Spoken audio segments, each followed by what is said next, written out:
یہ میرا کلام ذرا بڑوں سے ہے، بڑوں سے۔ ابا جی کو چاہیے بچہ جتنی غلطی کرے نا اتنا ہی ڈانٹیں، وہ پھر 6 ہفتے نہ ڈانٹنا شروع کر دیں۔ استاد صاحب کو چاہیے کہ جتنی بچے کی کمزوری ہے نا، مجھے پتہ ہے سب سے زیادہ کس بات سے تکلیف ہوتی ہے۔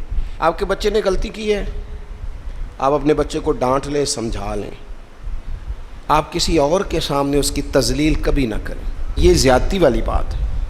آپ اسے رسوا نہ کریں، بتائیں کسی ایسے شخص کو جس سے آپ کو امید ہے کہ آپ کو مشورہ دے گا یا اسے سمجھائے گا، لیکن گلی گلی کھڑے ہو کے اپنے آپ کو مظلوم ثابت کرنے کے لیے اس کی توہین نہ کریں، یہ انداز درست نہیں ہے۔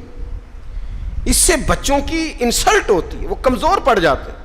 ہر جگہ رونا رونا میرے بچے اچھے نہیں، میں بڑا پریشان ہوں۔ کیا بات کر رہے ہیں آپ؟ یہ بچہ تو آپ کی کمائی ہے، اساس ہے، حسن ہے، نسل ہے، اصل ہے، اور اس قدر زیادہ تکلیف دینا، جگہ جگہ شکایتیں، جگہ جگہ باتیں۔ ہمارے بچے ہمارے ہیں نا، تو ان کی عزت کس کی ہے؟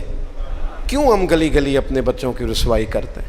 کیوں کمزوریاں؟ اور جن کو ہم خیر خواہ سمجھ کے بتا رہے ہوتے ہیں نا، وہ آگے جا کے مزے لے لے کے بتاتے ہیں، تو نقصان کس کا ہوا؟ ہمارا، ہمارے قبیلے کا، ہمارے گھر کا۔ یہ دیکھیے ذرا، حضرت عمر رضی اللہ تعالیٰ عنہ مزاج کے لحاظ سے سخت ہیں۔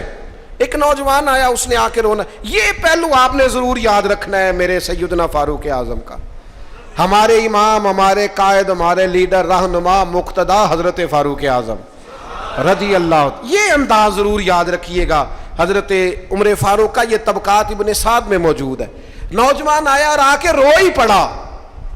حضرت عمر نے اس کو روتے دیکھا تو فرمایا بیٹا کیا ہوا؟ کہنے لگے حضور فلاں علاقے کے فلاں گورنر صاحب کا مسئلہ ہے، حضور مجھ سے غلطی ہو گئی تھی، میں شراب پی بیٹھا تھا، انہوں نے مجھے درے بھی مارے ہیں، پھر انہوں نے لوگوں سے کہا اس کے ساتھ میل ملاپ چھوڑ دو، کوئی اس سے بات نہ کرے، حضور مجھ سے غلطی ہو گئی، میں مانتا ہوں، پر اتنی اذیت، اتنی تکلیف، جب مجھے سزا مل گئی، کوڑے لگ گئے، تو پھر یہ الگ سے جو سزائیں مجھے دی گئیں، یہ میں حضرت عمر کی بات کر رہا ہوں۔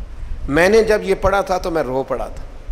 حضرت فاروق اعظم نے اس نوجوان کی بات سنی، سنو میں کیا کہہ رہا ہوں، اس گناہگار کی بات سنی، اس گناہگار کی بات سنی تو حضرت عمر رو پڑے اور فرمایا بلاؤ نا ان گورنر صاحب کو، وہ بھی بڑے سمجھدار، باوقار، بڑے آدمی تھے، بلایا اور بلا کے فرمایا آپ کا اس جرم پر غصہ بالکل ٹھیک، لیکن آپ کو کس نے اجازت دی کہ آپ اسے اتنی تکلیف دیں؟ آپ نے کوڑے مار لیے جو سزا بنتی تھی، اور پھر آپ نے کیوں کر کے لوگوں سے کہا اس سے ملنا جلنا چھوڑ دیں؟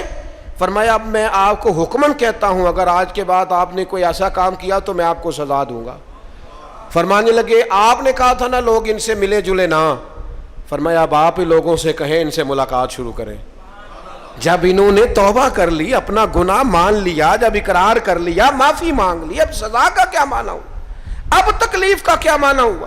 سیدنا فاروق اعظم رضی اللہ تعالیٰ عنہ فرمانے لگے اگر یہ سچی توبہ کر لے تو پھر تو ان کی گواہی بھی قبول کی جائے گی، ان کی گواہی تک ہم قبول کریں گے۔